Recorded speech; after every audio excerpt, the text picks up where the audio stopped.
Verse 5, circumcised the 8th day. Go up further. Verse 4, though I might also have confidence in the flesh, if any other man thinketh that he hath whereof he might trust in the flesh, I more. Why did he say that? Because he was almost perfect in keeping the law. Read that again. It says, though I might also have confidence in the flesh, if any other man thinketh that he hath whereof he might trust in the flesh, I more. Circumcised the 8th day. Part of the law. He's going into the law. He was circumcised on the 8th day. So what did that mean? Was he a Gentile that converted to being an Israelite? Or a Christian? No. His parents, his father and his mother, which they don't go into, they had to both be Israelites that knew that they were Israelites. I mean, I know they were Israelites, but they knew that they were Israelites. When Paul was born, 8 days after he was a man-child, he was circumcised according to the law. So his parents, they were well to do, because he actually had a tutor, and the tutor's name was Gamaliel. So that's in Galatians the 4th chapter. And Paul mentioned that. Why did Paul? Matter of fact, go to that. Go to that. Go ahead. Galatians 4:1. Now I say that the heir, as long as he is a child, differeth nothing from a servant, though he be Lord of all, but is under tutors and governors unto the time appointed of the Father. Now, Paul said that because he went through that, man. He was under tutors and governors. As far as teaching them the law, the proper law, he had an actual tutor, a man by the name of Gamaliel, an expert of the law, a doctor, so you can understand. If you want to get any further understanding, check out the movie The Last Emperor. It was right before the communists had took over China, the whole of China. And you had this young child, this Moabite child that was king. And basically when he got to a certain age, they went over to England and they got this tutor that taught him everything, man. Taught him how to read, taught him how to write, taught him how to eat, taught him how to be a gentleman, taught him how to deal with women, taught him how to be subtle. And that's what the servants up under them had went and got. And it was and the guy that played his tutor was Peter O'Toole. Now Peter O'Toole, that dude is real tall, man. Because years ago we ran into him and Yeshua called him a devil and he said, "You're going to slavery, man." And you know what that dude did? He didn't have that nervous look. He stopped, he looked, he took his hat off and he went like that and he put it back on. He smiled and then he kept going. Go ahead. Back in Philippians 3 and 5. Circumcised the 8th day, of the stock of Israel, of the tribe of Benjamin, and Hebrew of the Hebrews, as touching the law, a Pharisee. What do you mean when he said, as touching the law, a Pharisee? Meaning the Pharisees always pushed that law, right? So he said, as touching the law, a Pharisee, meaning he kept the law. He kept the high holy days. He had the fringes and the border blue on his garment. He kept the Sabbath. He ate things that were lawful. Go ahead. Concerning zeal, persecuting the church, touching the righteousness which is in the law, blameless. Read that again. Read that again. Concerning zeal, persecuting the church, touching the righteousness which is in the law. Righteousness which is in the law, meaning righteousness is keeping the law. Go ahead. Blameless. In other words, nobody could come up and say, well, I saw you did that. You broke that law.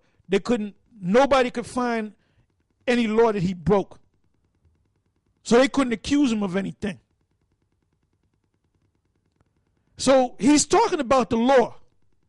So now let's see if the law is the key. The law is part of the key.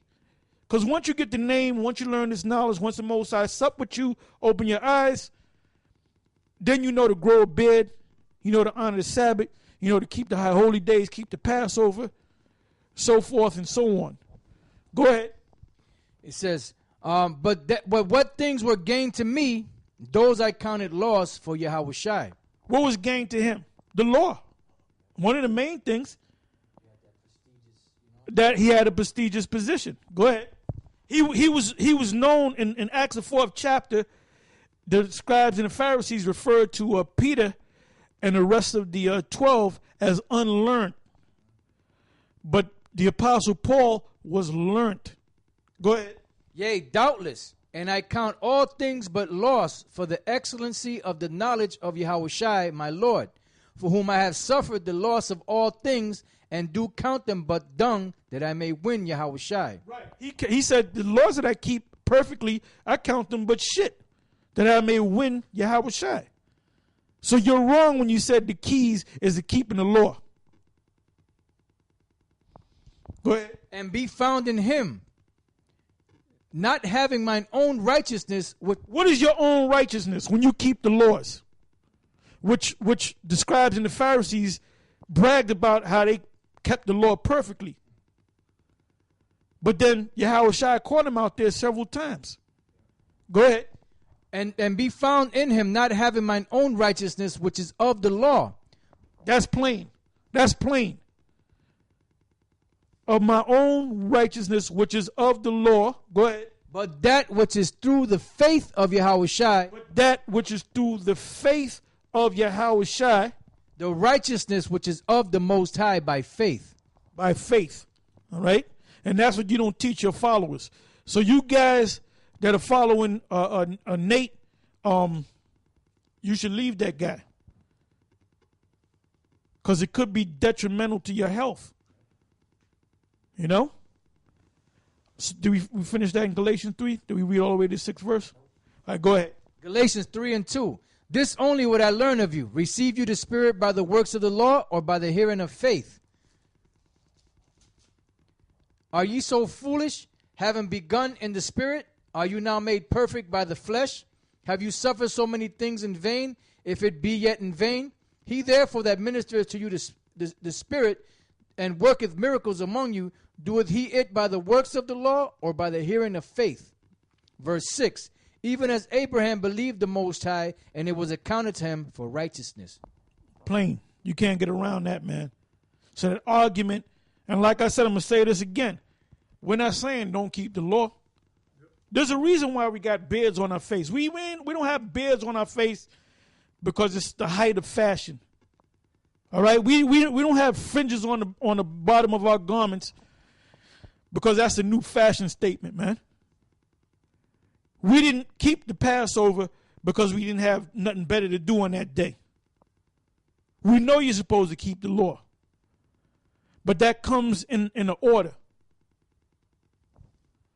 All right, now let's go from there to Revelation 14, verses 1 to 5. Revelation 14, verses 1 to 5. And I looked, and lo, a lamb stood on the Mount Zion, and with him 144,000, having his father's name written in their foreheads. And meaning written in their mind. Go ahead. And I heard a voice from heaven, as the voice of many waters, and as the voice of a great thunder, and I heard the voice of harpers harping with their harps. And they sung as it were a new song before the throne and before the four beasts and the elders. And no man could learn that song but the 144,000 which were redeemed from the earth. These are they which were not defiled with women, for they are virgins. These are they which follow the Lamb whithersoever he goeth. These were redeemed from among men, being the first fruits unto the Most High and to the Lamb. Verse 5. And in their mouth was found no guile, for they are without fault before the throne of the Most High. Right, now click on the word guile. Yep, the Greek word there for guile is dolos. That's and right. It says craft, deceit, guile. Craft, deceit, guile, which is synonymous with bewitch, to bewitch somebody. Yep. Down here it says to speak deceitfully. To speak deceitfully. No. Go back. Go back. All right. Now scroll down. See if there's any other scriptures. You should have a lot of scriptures there. Yeah, there's There's one in Matthew 26:4. Matthew. Well, the one I want, get me Mark 7, And verses 22? 20 to 20. Mark 7, verses 20 to 23. Okay, Mark 7, verses 20 to 23, it says, "And he said, That which cometh out of the man, that defileth the man. For from within, out of the heart of men, proceed evil thoughts, adulteries, fornications,